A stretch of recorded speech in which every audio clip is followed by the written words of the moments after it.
Iyo bibagoye mwaramaze kubakana mwokora iki? Salut mes amis, muraho mumeze neza, twizere ko muri amahoro kandi mumeze neza aho muherereye hose. Nkuko bisanzwe muri kumwe na Fofo the Boss, namwe nabateguriye bya biganiro by'ingo n'imiryango. Uyu munsi rero ngomba tuganire na cyane ku kibazo gihanga ingo nyinshi.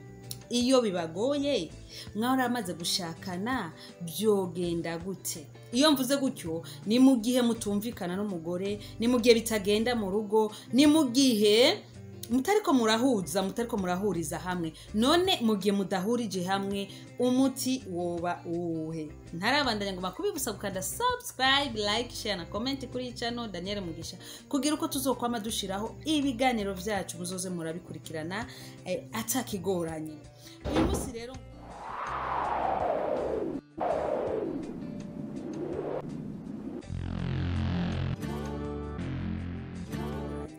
Uyu munsi rero ngomba tuvugane ku kijanye n'imibereho y'abantu, ku kijanye nuko umugore n'umugabo bakwiye kubaho mu rugo. Akenshi urugo ni ikintu kigoye cyane. Niyo mpamvu mpora mvuga nti kugira ngo umuhungu afate decision yo kurongora cyangwa umukobwa afate decision yo kurongorwa hari ibintu byinshi bisabwa.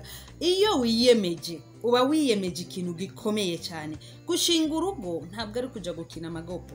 Gushinga urugo ntabwo ubugiye mu mukino.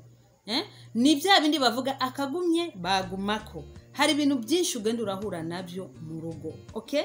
Hari ibintu byinshi mugenda mudahuriza ko nuwo muba muri kumwe mu rugo. Bica bigusaba ko urondera uburyo bwose cyane memoye yose yo kwihanganira uwo muri kumwe, guheberanirana.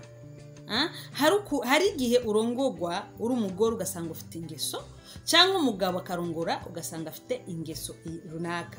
Gutyo rero kugira ngo ibintu bigende neza mu rugo nuko muri mwese babiri mwogira ibyo muheberaniye, kuko muhatabaye ibintu byo guheberanirana uruno rugo nta kabuza rurasambuka.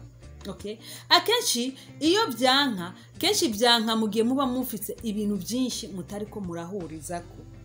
Umugore ugasanga ashira ahangaha, umugabo nawe ugasanga ashira ahangaha. Gutyo bigatuma mutabihurizako. Ibintu abantu badahurizako mu rugo ni byinshi. Akarorero murashobora kuba mudahuriza ku butunzi bwo mu rugo. Ubutunzi bwo mu rugo ni ikintu cyambere kiza cyubaka urugo cyane. Iyo muri kumwe uri umugore n'umugabo mutariko murahuriza ku kintu cy'ubutunzi bwo mu rugo, by'ukuri urugo rwanyuma mugwisha. Mwatuma mureka guhuza ku bindi byose, mugabo muhurize ku kintu cy'amaronderero, muhurize ku kintu cyo kurondera, cyo kumenya tubuzima bw'ejo bw'ahazaza hacu bizagenda gute. Birateye agahinda n'umubabaro kuba uri umugore n'umugabo mushobora kuba mubana mu rugo, mugabo ugaca usanga ntabwo muri kurondera akazoza k'abana. Okay? Ntabwo muri ko murarondera ukuntu mushobora kurondera akazoza kanyu mwebwe ubwanyu. Bijya nyene murondera mukiri bato nivyo bigaruka kubatunga mwamaze gusaza. Nivyo bigaruka kubatunga mwubwabukure mutaba mukibasha. Iyo abantu benshi bamenya kino kintu nta muntu abafitinisha ubuzima. Kandi rero hari imyaka ihari yo kurondera ubuzima, n'iyindi myaka itaba ihari yo kurondera ubuzima, ya myaka y'ubusaza utabukibasha. Rero iyo ufitinishije ubuzima muri ya myaka wari ukwiye kuronderamo ubuzima, kaba kagusheshe. Nama naganiriye n'imisore n'inkumi kenshi guhera mu myaka 18 gushika mu myaka 45. Iyo uyifitinishije iyo myaka ukarenda ushikana iyo myaka 45 utararondera ubuzima, witeze ko uzaburondera ugeze muri 50, ugeze muri 60, ubugiye muri ya myaka y'ubusaza yo kutabasha gukora. Yo kutabasha gukora. Iyi myaka rero abantu kenshi barayifitinisha. Ugasanga uri umugabo ukwijije imyaka 30-35 atani inkoko ufise. Simvuze ati ubuzima ego mu buzima buragoye, bigategwa n'amaronderero y'abantu. Okay? Mugabo menya neza muri uku kurondera ubuzima buri umuntu wese afise ahangaha mu mutwe. Iyo uhisemo guhaguruka ugahaguruka ukavuga ati mbojewe ndahagurutse ngomba kurondera ubuzima nankekura burundu. Mbe waruzi ko hari abantu usanga bicaye aho ngaho wamubwira ibintu byo kurondera ubuzima akakubwira ati Imana yonyine niyizi ubuzima bwanje. Et il est vrai Imana irazi ubuzima bwawe sava, mugabo menya neza yuko Imana ifasha uwifashije. Ntabwo uzakwicara ngaho ngo bizomanuka bive mu ijuru bigukorokereko. No. Nuko wakoresha izo nguvu zawe, umaze gukoresha izo nguvu zawe Imana nayo ihezagirira muri ivyo nyene uri kurakora. Niduhendane rero ahangaha kuko hari abantu usanga bashaka guhagarara ngo je ubuzima bwanje ni ubunyene. Imana yabonye ko ubuzima bwanje ari ubunyene kandi akanwa kararema. Mu gihe uri kuravuga ngo ubuzima bwanje ni ubunyene buzoguma ari ubwo nyene. Buzoguma ari ubwo nyene kandi nta naho buzoja nta naho buzova. Kurondera ubuzima ni decision y'umuntu bwiwe. Fata decision yo kurondera ubuzima bwawe. Ego ubuzima buragoye, nta muntu atajya katamugoye. Okay? Ntabwo ushobora kuronka ubuzima bwizana utarinze kubirinda ugumba, utarinze kubiriyashu, utarinze gucoka. Imbere y'uko ugira ubuzima bwiza, abo bose babifise suko babivukanye. No. Ego me hari abana bavutse mu ngo zitunze, ugasanga umwana yavutse abisanga, ugasanga rero yaravutse abisanga, abapapa biyo bamurondere canke basekuru biwe bo baramurondereye, nukuri akavuka byuzuye. Mugabo niyo yavutse byuzuye atarondereye kwibindi biramushirana, birahera. Yicaye akavuga ati barandondereye ubu rero ngo mbanje nicaye nta bintu byo kuruha nkikora, nawe nyene nishaka barama miliyoni n'amamiliyoni, nta faranga ryanka murindi. Ubuzima buryohiyo n'ubundi buriko burarondegwa. Ubuzima buryohiyo uri kurarondera ubundi.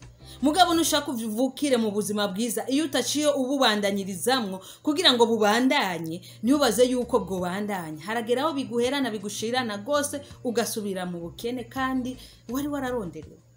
Nukuvuga rero ubuzima kugira ngo urondere ubuzima ni decision yawe wenyene ubwawe.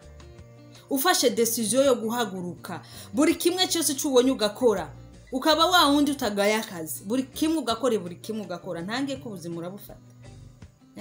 Woshobora kubura ibirara hanze no mu nzu, mugabo bwa buzima nyene bwawe busanzwe utabura ibyo ufungura, abana batabura amafaranga y'amashure bakiga, batabura impuzu bambara, batabura aho baba, ubwo buzima ugasangura buronse bitewe na decision nyene wihaye, ukavuga ati jewe ntegerezwa byanka byakunda ntegerezwa guhaguruka ndondera ubuzima.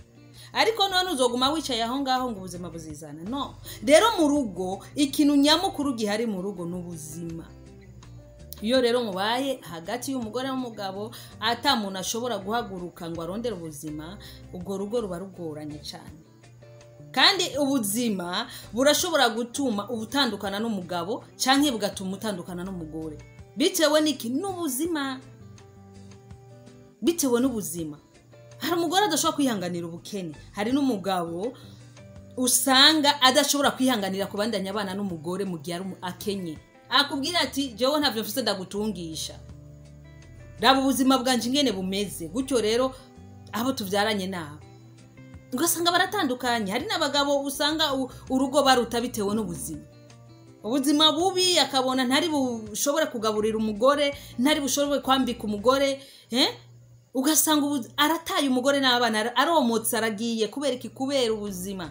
Niyo mpamvu kuri iki kintu cy'ubuzima ndababwira nti mu rugo iyo rero muticaye hasi ngo muganireho ku kintu cy'ubuzima bwanyu, mumenye ingene mushobora kuvyifatamwo, mumenye ingene mushobora kurera abana mwabyaye, mumenye n'ingene mushobora kurondera ubwo buzima buzobafasha mu gihe mutazoba mukibasha, kaba kabasheshe biba binaniranye.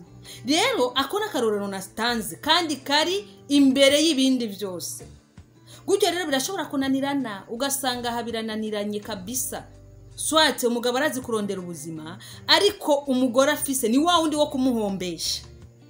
Wa mugore wo kumuhombesha kundi byiza gusa, umugabo yazana amafaranga agashaka gusa yambare aberwe. Ego umugore kubegwa ni byiza, mugabo urabanza kwanza ugaharura. Ufise ivarize zibiri simpuzu ziraho ngaho mu nzu, ukarondera ko ushira ku yindi ya gatatu yiki. Harakenewe n'ibindi. Yajya amahera yariko aragura ayo mahuzu banza wambarize ufise. Harakenewe n'ibindi. yajya amahera uguma ugura impuzu arashobora kugura n'ikindi kintu c'akamaro mu rugo kizobafasha ejo hazaza handi. Ugasanga n'umugore wo kuja mu ashaka kugenda gushopinga buri vendredi canke buri musho ukwezi umugabo yaronse aho mpereza amahera ngene muri shopping. Nta kindi nta nuko umuterera umugabo iciyumviro c'ubuzima ntaki, urumva ni shopping iziwe gusa. Mpereza amafaranga nje muri salo. Meza nani ibintu vyakazoza ku rugo bihari. Ugasanga nubwo umugabo aronka amahera ariko aramufa kubusa kugira umugore kubera iki? Kubera kugiramo umugore atamuhereza ivyiyumviro. Gutyo ugasanga ugo rugo barinze banasaza atanico bishikanyeko. Ugasanga imyaka yose babanyifuye ubusa. Cyangwa urashobora kubura umugore ubona kure ufite ubwenge. Ugasanga ufite umugabo arahangaho ataniciyumvira ashobora kuba yo gufasha. Wabwira umugabo wanje tukora ibi nibi bikanka. Wabwira umugabo wanje tukora ibi nibi bikanka. Muri uyo mwanya ucubigenza gute? Ni cya kibazo cyo kuvuga ati bije kwanka mumaze kubana mwovyifatamwo gute? Ibituma abantu basambura urugo ni ibintu byinshi cyane. Hari ibyo ushobora kwihanganira ukavuga ati irevure iki kintu ndashobora kucihanganira. Nk'umugabo nubwo yo sohoka hanze y'urugo, sinumva ko wowe urugo wo rutango nuko umugabo wawe yasohose hanze. No, muri cara mukakiganiraho ukamubwira sheri iki kintu uri gukora si cyiza nanje ndi mwiza wamburanye iki kugira ngo usohoke hanze. Mugandi cyo tuma kusambura urugo ngo nuko umugabo yasohose hanze, yagiye hanze y'urugo. Mugiye yagiye hanze y'urugo mugabo afite ubwenge bwo kurondera ubuzima, sinumva ko ico kintu cyo tuma urugo urusambura. Tuma mwicara hasi mukabisubiramwo kugira ngo umugabo yisubireko. Umugabo nta mpamvu yo gusambura urugo. Ico urumva ko umuntu rimwe na rimwe ushobora kucihanganira. Mugabo nubwo ndakivuga uko ntabwo ari abagore bose babyihanganira. Sindabatumye gucitinga abagore banyu pe. Ntabwo ari bose babyihanganira. Kuko umugore abagukunda ntabakeneye yuko agusangira nabandi ni gute umucinyo kandi atacu mu buranye. Hari utuntu umuntu ashobora kwihangana. Mugabo hari ikintu gikomeye mu rugo udashobora kwihanganira bituma ufata decision. Na cyane cyane nk'iki kintu cy'ubuzima. Ikintu cy'ubuzima iyo gitinase ko cyane. Ni hamwe iyo ugeze mu zabukuru niyo ugwara ubura n'ikintu ugurisha kigusova ukaca usanga urapfuye utari uwo gupfa. Ugasanga urapfuye utari uwo gupfa. Rero nk'iki kintu hari igihe ufata decision yo gutandukana n'umuntu ukavuga ati no jewe uyu muntu vraiment ndabona kumenga ni wa wundi asubiza inyuma. Reka ntandukane nawe manze tube séparé, manze ndabe jewe jenye n'ubuzima ingene shobora kubutwara. Ugasanga muratandukanye n'umuntu ubuzima urabufashe. Mugabo mugiye mwari kumwe gwari uruhombo gusa. Mugabo kubera igihe decision wafashe yo gutandukana nawe ugacusangira iragufashije ikintu kinini, muratandukanye nawe ubuzima burabandanije. Nigiye mwari kugumana wopfuye usaba n'uwo wimye, ni ibintu bibiri bitandukanye. Hari ikintu rero uvuga ati iki kintu vraiment mwiye gufata decision mwiye gufata decision yo gutandukana n'uyu muntu kugira ndabe ko hari ico no kwishikana. Kubera wamaze kubona kari wakubereye intambamye mu buzima. Rero amaze kukubera intambamye mu buzima nta mpamvu yo kwiboha. Nta mpamvu yo kwiboha kuri we. Uratandukana nawe hanyuma akabandanya ubuzima bwe no kabandanya ubwawe. Okay. Niko bimera. Nta mpamvu yo kwiyica ngo nuko gusa ngo nuko gutandukana ari bibi. No. Sometime hari ikintu gituma umuntu atandukana n'uwundi bitewe nuko mubana. Bitewe n'ivyo ubona. Hari ibintu bikomeye cyane udashobora kwihanganira nk'umugabo canke nk'umugore. Ari nk'umugore aguhombesha guma mu shopping. Atana kamara atanayidafisa adashobora kukubwira umugabo ati ngo nkene kugura agasahani mu nzu, nkene kugura akantu mu nzu. Azokoma mu shopping kuja mu masalo kugira iki, ugasanga ibintu gusa bitwara amahera ari ibintu bitagira kamaro. None wabigira gute? Ukaca usanga n'akazi warakaronse mugabo ntaco kakumariye bitewe n'uwo mubana. Nkumva rero hajya mumaze kubana bikanka mwabanye ubanza ugaharura ikintu kiremereye. Uraraba ibintu ushobora kumwihanganira ari bishoboka uramwihanganira mugaheberaniranirana hanyuma mukubaka urugo. Mugabo ubonye ko ari ikintu gikomeye cyane, ubona ko umenga kiriko kirajana ubuzima bwawe ahatameze neza, urafata decision ibereye kandi ibintu bigaheza bikagenda neza cyane. Murakoze cyane ababandanye badukurikirana. Imana ibahezagire cyane naho butaha. Bye bye.